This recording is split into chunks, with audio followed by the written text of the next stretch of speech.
Hi, I'm Adriana Baranek, and this is one of my videos that will hopefully help you on your road to the spiritual awakening.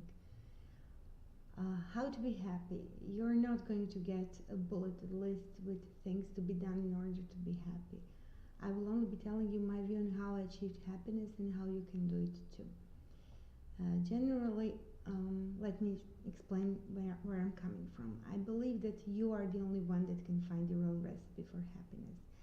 And this applies to all things in life. The most important thing is to discover a principle, and when you have the principle, then you can apply it in your life in your own way, in ways that make sense to you. And for instance, I will tell you about from my experience. I struggled with my weight my entire life, and I tried this and that diet, and they were all prepared by some very clever people, and each of those diets just led me further to the yo-yoing and higher with my weight. When I discovered MyFitnessPal, I'm using that app. It is not a paid advertisement, I'm just using it. And I started to record simply all the calories in and out using my activity tracker, and I ate whatever I wanted, but it was in controlled quantities, and I started getting my weight under control, so I lost 80 kilos. When I tell my story to people, they usually ask me, does the app give you the prescribed food to eat? And I tell them no, you just have to weigh everything and pencil it in so that you track your calorie intake. The principle is there. Calories in, calories out work for the most of people. I'm not a medical professional, I would never pretend to be, and I do not want to tell you that this will work for everyone, but for most of people it will work. But when you get the principle, then you just have to discover your own recipe to lose weight. For instance, if you want just to eat cake, you can eat cake, but it will not do much good to your health. So applying the principle with understanding is the way forward. Second example is when I was a young employee in the financial sector and I needed to learn some calculator, Excel.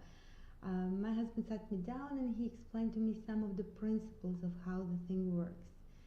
And from then on I became a very powerful user of Excel and Office, and it was all clear to me. Somebody just lifted the veil from my eyes, and I was able to see clearly what are important things and how to apply the principle. And still lots of my colleagues they were asking me, how long did it take to your husband to show you the menus, to show you the functions?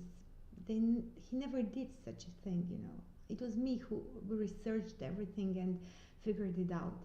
He just gave me the principle, and the principle is the most powerful thing, and lots of people do not get that. In life, with many things, somebody can be telling you same thing over and over again, and if you're not ready for that, you will just not get it. You will just not understand what they're talking about.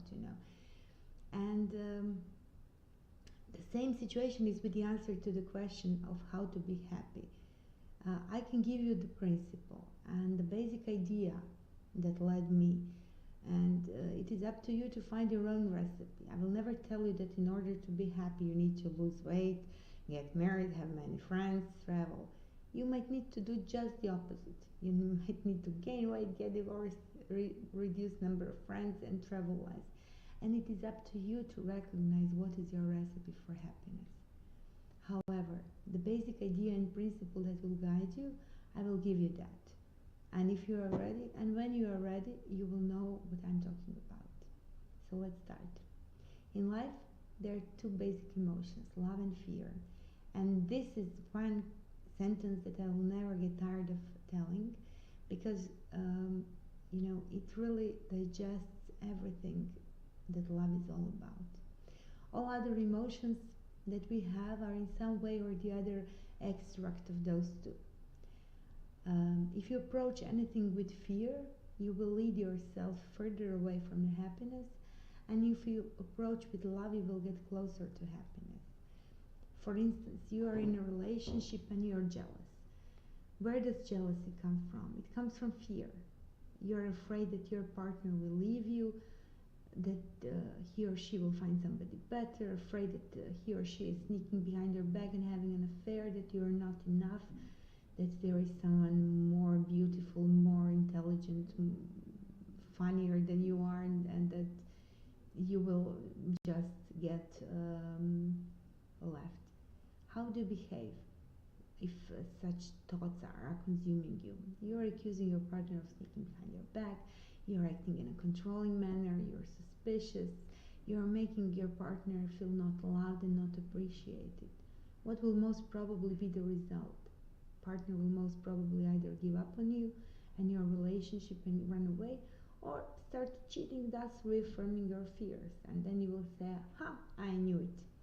And how will you feel after all of that? Even more fear, even more jealousy, and the circle goes on. Next relationship, and the fear that you are not enough and not worthy will again rear its ugly head, and jealousy will appear again. You might live your entire life led by the fear and never experience true happiness. On the opposite end of the spectrum, the jealousy is the amazing term compersion. Maybe lots of you have not heard of that. It is very common in the polyamorous community, and it implies that you are happy with your partner's happiness. For instance, your partner just really wants to have sex with somebody of some specific attributes that you don't have. And you know, bodies are bodies, and sex is sex, and love is love, and love is abundant, love can be shared. So, compersion is when you see your partner having sex with somebody else, and you see that he or she is very happy, that you are happy for them.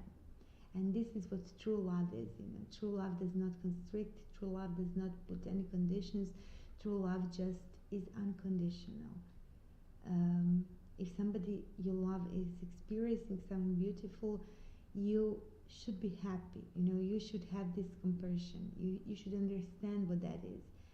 And you know, if you think about it, polyamory makes so much sense, because if you love somebody and you let them go, like I know one amazing example. In fact, when John Lennon and Yoko Ono, they were having some problems in their marriage, and Yoko had this friend of hers. She was maybe even employed by them, and she let John and this woman go away and be together for a year, and then he came back to her, because if somebody truly loves you, they will come back to you after they go through the experiences that they want to go through. And if you truly love somebody, then this is what you should do for them. There are many areas in life and many examples that I can go through, and it all comes down to that. If you live your life in a way that love is your guidance, you will be happy. And if you go from the position of fear, you will not. And does this mean that you should let bad people walk all over you and just give them a loving return? Of course not. Sometimes you need to be cruel in order to truly love. One example, not of bad people, but of people that need help, and you being determined to help them might look cruel to them at the point, is an example. If you have a child and you notice that your child is on heroin, and the child is 15 years old and he's gotten into some bad company, and you really feel bad, you know, like my child will lose a year of high school, you know, and then he will have trouble, you know, readjusting. My neighbors will see that my child has been in the rehab, and you know, you should really think twice, because if you do what you really need to do, and this is just take your child and take him to the rehab overnight, then you know, you will save his or her life, you know. And if you think about like what will people say, and year of high school and stuff like that, you will just act out of fear and ruin your child's life. So sometimes you really need to be cruel in order to truly love. The truest acts of love and compassion might be hidden in the acts that might look cruel to somebody.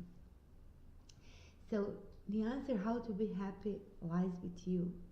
You are the one that has to determine what is the expression of love in each moment of your life and to act accordingly.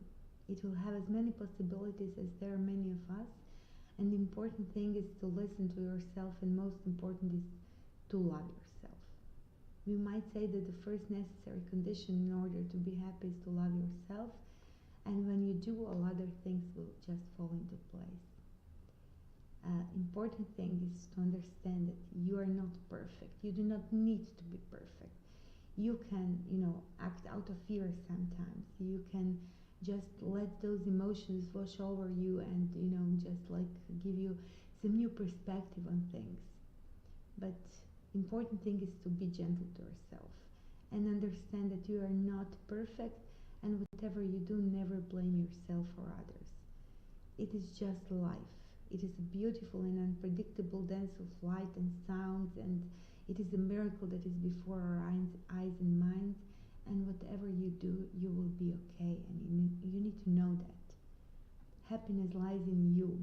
You have to extract that happiness from within you. You are a loving being in your core.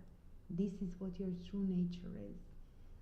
You need to reach within and find this love to share it with the world. And most importantly, love yourself, and then you will have all the prerequisites that you need to be happy. I will record more videos on this topic. Please give me your comments below. I hope you liked it, and I will see you very soon. Thank you, bye bye, and have an amazing day.